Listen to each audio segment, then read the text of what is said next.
স্বাগত জানাচ্ছি রাজধানীর যাত্রাবাড়ি এলাকার কদম ফার্মের মোড় এলাকা। ফার্মের মোড় থেকে বটতলা এই এলাকায় সামান্য বৃষ্টিতেই জলাবদ্ধতা সৃষ্টি হয়েছে। সেই দৃশ্য একটু আপনাদের কাছ থেকে দেখানোর চেষ্টা করছি এবং এখানে পথচারী যারা রয়েছে তাদের চরম ভোগান্তির শিকার হতে হচ্ছে। বিশেষ করে অটোরিকশা যেগুলি চলাচল করছে তাদের ব্যাটারিগুলো পানিতে ডুবে যাচ্ছে এবং অনেক রিক্সা চলাচলে ব্যাহত হচ্ছে। তার পাশাপাশি আমরা যারা বাইকার রয়েছে আমাদেরও বাইক নিয়ে যেতে অনেক কষ্ট হচ্ছে।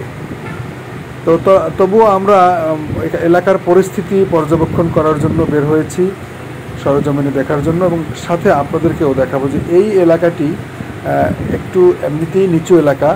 দ্বিতীয়ত এই যে রাজধানীর 65 নং ওয়ার্ড, এই 65 নং ওয়ার্ডটি এটি কোনো কারণেই হয়তো একটু এটিকে অবহেলিত বলবো, কারণ এখানে এরকমের জলাবদ্ধতা নিরসনের কোনো ব্যবস্থা দেখতে পাচ্ছি না।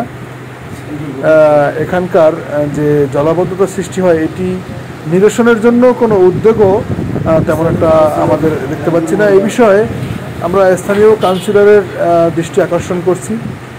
তিনি হয়তো একটি উদ্যোগ নিলে এই জলাবদ্ধতার একটি নিরসন করার ব্যবস্থা হয়তো বা করতে পারেন। আপনারা দেখতে পাচ্ছেন সামনে আমাদের নারী পুরুষ যারা পথচারী তারা কিন্তু হাঁটু সমান পানি কাপড় উচকিয়ে তারপর তারা চলাচল করছে। আর আপনাদেরকে আগেই বলেছি যে অটোরিকশা চলতে কিন্তু অনেক কষ্ট হয়, আর মাঝখানে রাস্তার মধ্যে যদি কোনো খানাখন্দ থেকে থাকে তাহলে দুর্ঘটনার হওয়ারও কিন্তু সম্ভাবনা।